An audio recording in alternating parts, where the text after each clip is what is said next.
Yes, ladies and gentlemen, welcome back. Selamat datang kembali lagi semua di Crypto Daily Indonesia. Crypto Daily Indonesia kembali lagi teman-teman semua. 1 minggu kami absen, tidak mengupload video di bulan suci Ramadan ini. Jadi kita sudah berada di kurang lebih sudah di 16 atau 17 Ramadan, teman-teman semua. Alhamdulillah kita masih diberi kesehatan oleh Allah Subhanahu wa taala.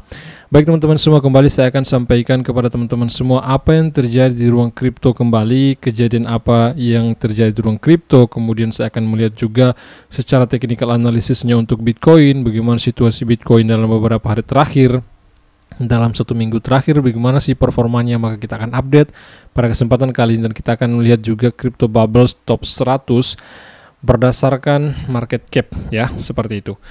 Ya, dengan saya Sofyan, owner Crypto di Indonesia. Pastikan tinggalkan jejak kalian dengan cara smash tombol like sudah video kami, subscribe, bunyikan loncengnya. Kembali kita akan melihat perkembangan terbaru today's cryptocurrency price buyer market cap saat ini dalam performa penurunan, ya, di 0,35%, di kisaran masih di atas 1,18 triliun US, ya. Kemudian kalau kita melihat untuk si Bitcoinnya kembali melemah di 27.000 US dollar, walaupun di beberapa hari terakhir memang sempat si Bitcoin ini menyentuh di atas 29.000 US dollar per BTC-nya, ya. Tidak lama, beberapa jam kemudian mengalami kembali koreksi Bitcoin dan beberapa altcoin lainnya, termasuk juga si Dogecoin, ya. Dalam beberapa hari terakhir, walaupun memang kami tidak mengupload video tentang Dogecoin, ya, bahwa Dogecoin itu lagi trending-trendingnya dalam beberapa hari terakhir karena Elon Musk mengubah logo Twitter menjadi Doge dan lain sebagainya, sehingga memicu FOMO di market cryptocurrency terkhusus Dogecoin, sehingga Dogecoin dalam beberapa hari terakhir itu mengalami kenaikan yang sangat-sangat signifikan. Saat ini kalau teman-teman meninjau, si Dogecoin-nya kembali terkoreksi, ya, termasuk juga si Bitcoin. Nah, untuk Bitcoin saat ini turun 0,21% di kisaran harga 27.800 US dollar. Kemudian Ethereum juga sedikit 0,84% di harga 1.800-an US, menyusul ada BNB di sana juga, ya, 0,43%. Memang sedikit, ya teman-teman, ya, turunnya di kisaran harga 310 US dollar. Kemudian XRP di sana sedikit bullish 1,62%, Cardano, ya, bearish juga sedikit 0,65%. Untuk Dogecoin, ya, kembali terkoreksi, hal yang wajar untuk si Dogecoin ini karena dalam beberapa hari terakhir pemompaan, ya, si Doge ini pump secara besar-besaran lebih dari 20%, ya. Kalau Anda melihat 7 hari time frame saja, time frame 7 harian, dia profit sekitar 9%-an, ya, di kisaran harga 0,0825 US dollar. Dan beberapa altcoin lain terlihat sedikit mengalami juga penurunan, termasuk si Shiba Inu turunnya tidak sampai 1%-an. Dan kalau kita melihat secara teknikal analisis dalam time frame daily untuk Bitcoin saat ini, kalau teman-teman melihat, ya, nah di sini apa yang saya tunjukkan, ya, ini teman-teman ada beberapa titik support dan titik resisten dalam beberapa minggu terakhir. Nah, performa Bitcoin dalam beberapa hari terakhir memang kalau kita melihat sekilas, ya, ini time frame daily, bahwa si Bitcoin ini memang dalam keadaan normal saja, ya. Memang sempat naik di 29.000, tetapi naiknya tidak begitu lama, kemudian tidak sanggup mengalami di atas kenaikan 30.000 US dollar. Kemudian kembali mengalami koreksi, saat ini pun menyentuh di 27.000 US dolaran. Di hari kemarin, penutupan hari kemarin terjadi pada pola candle pada si Bitcoin ini, ya.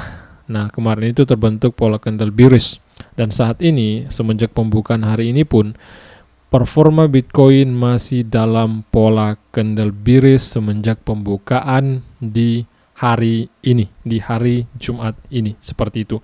Dan terjadi candle doji di tanggal 5 April kemarin, teman-teman semua. Nah, di sini kenaikan Bitcoin itu harga tertingginya sempat menyentuh di 28.700-an US dollar. Ini data dari TradingView, seperti itu. Dan kalau kita melihat crypto bubbles-nya, ya, dalam top 100 ada beberapa altcoin memang sebagian bullish dan juga bearish, ya. Memang mendominan di sini kita melihat bubbles ini mendominan yang merah, artinya mendominan mengalami penurunan atau mengalami bearish, Termaksud di sana ada Hex, kemudian Dogecoin, XTZ, Neo, Atom, dan beberapa altcoin lainnya. Untuk yang bullish terlihat yang tertinggi ada ING di sana 13%, kemudian ING juga 9,3% ya, berbeda sedikit simbolnya teman-teman. Kemudian XRD 8% dan beberapa altcoin lain mengalami kenaikan, walaupun memang kebanyakan altcoin di sini mengalami penurunan. Baik, tanpa berlama-lama kembali saya akan menginformasikan baru-baru ini yang lumayan trending di Twitter ya, bahwa MicroStrategy ya, walaupun memang berita ini dalam beberapa hari yang lalu, MicroStrategy kembali menumpuk Bitcoin, dan bahkan saat ini informasi yang kami dapat sudah mencapai sekitar 140.000 Bitcoin yang mereka kumpulkan ya, yang perusahaan MicroStrategy ini kumpulkan. Tumpukan Bitcoin MicroStrategy mencapai 140.000 BTC atau Bitcoin. Perusahaan baru-baru ini membeli sekitar 1045 Bitcoin lagi dengan harga sekitar 29 juta US dolaran. Takeaways kunci berita ini bahwa MicroStrategy memperoleh 1045 Bitcoin selama seminggu terakhir. Perusahaan sekarang memiliki 140.000 Bitcoin. Baru-baru ini melunasi pinjaman 205 juta dolar ke Silvergate Bank dengan diskon 22%. Pinjaman MicroStrategy ya, bahwa MicroStrategy itu melunasi pinjamannya di Silvergate Bank yang mengajukan kebangkrutannya. Teman-teman semua mengalami krisis likuiditas dalam beberapa pekan terakhir. Salah satunya adalah banyak bank-bank di Amerika Serikat, di Eropa mengalami krisis likuiditas. Salah satunya adalah Silvergate Bank, bahwa MicroStrategy ini memiliki pinjaman di sana, dan kemudian dia melunasi pinjaman tersebut sekitar diskonnya itu 22%-an teman-teman semua, dari 205 juta US dolar ini. Salah satu pendiri MicroStrategy hari ini mengumumkan di Twitter bahwa perusahaan telah membeli 1045 Bitcoin tambahan dengan harga sekitar 29 juta dolar dengan harga rata-rata 28.016 US per koinnya. MicroStrategy sekarang memiliki 140.000 BTC, jumlah senilai 3,4 miliar dolar pada saat penulisan berita ini. 140.000 BTC semenjak dirilisnya berita ini, kalau dikalkulasi dengan dolar teman-teman, sekitar 3,9 miliar dolar pada saat dirilisnya berita ini.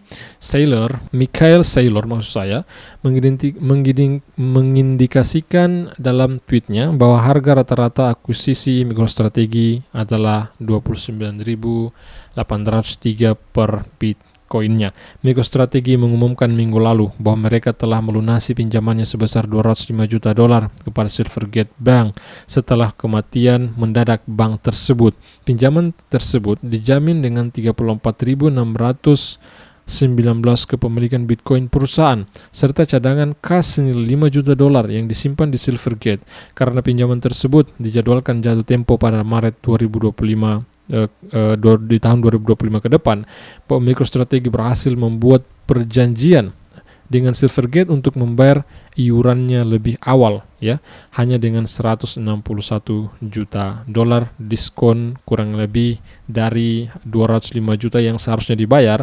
Karena membayarnya lebih awal teman-teman, karena jatuh temponya itu masih lama ya, di kisaran di tahun 2025, karena mereka membayarnya lebih awal makanya dikenakan diskon 22%.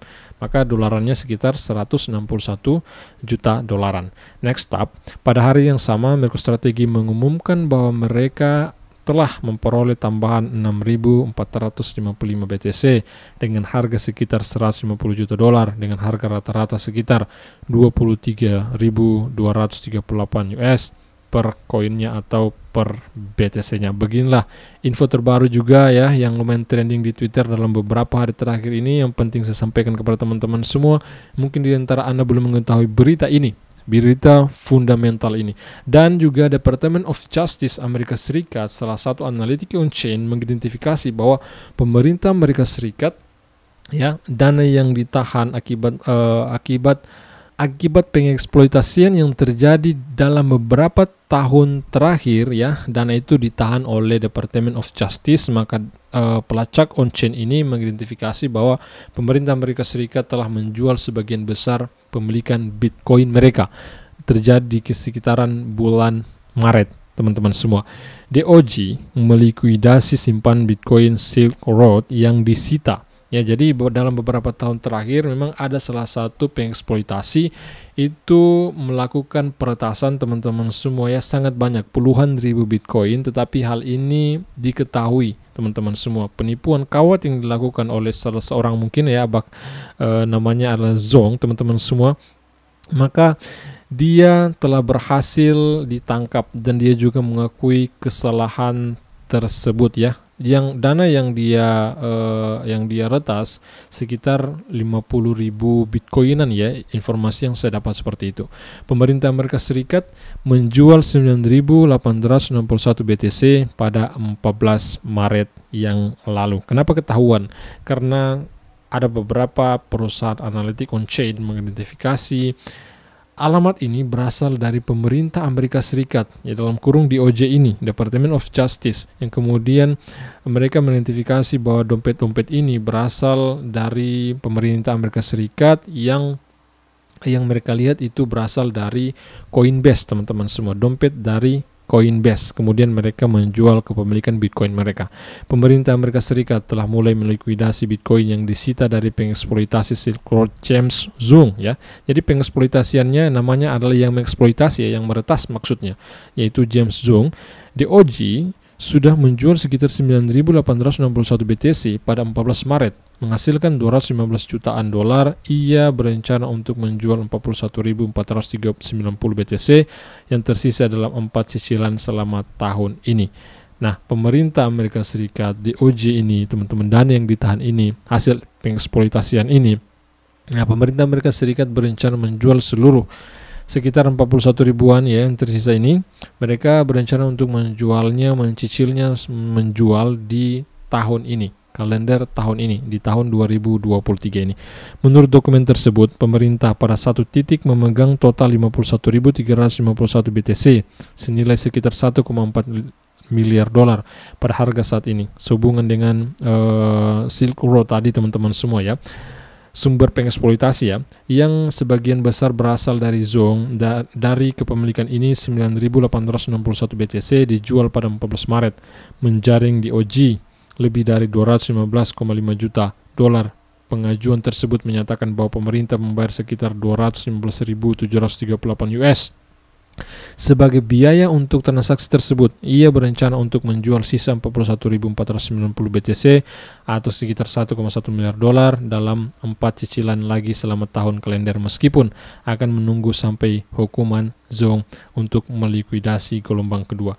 Zong dituduh menipu pasar ya, Darknet Silk Road, dengan mengeksploitasi mekanisme penarikan platform pada September 2012 lalu. Walaupun memang kasus ini sudah sangat lama, teman-teman, di beberapa tahun yang lalu. Otoritas Amerika Serikat berhasil menyita simpanan Zong sebesar 50.676 BTC pada November 2021. Zong mengaku bersalah atas satu tuduhan penipuan kawat pada November 2022. Si Zong Hong ini, teman-teman semua, Zong ini mengaku bersalah itu di tahun lalu, di kisaran bulan November. Memang benar-benar dia melakukan pengeksploitasian ini, melakukan peretasan ini, seperti itu. Nah, saya pikir teman-teman semua, semoga informasi berita ya secara fundamental di ruang kripto, apa yang terjadi di ruang kripto, berita-berita menarik apa, agar Anda semakin paham apa yang terjadi di ruang kripto. Maka dari itu, pastikan diri Anda terlibat di tim Crypto Daily Indonesia dengan cara smash tombol like, subscribe, bunyikan loncengnya. Dengan saya Sofyan di sini. Sampai jumpa video besar berikutnya. See you. Bye bye.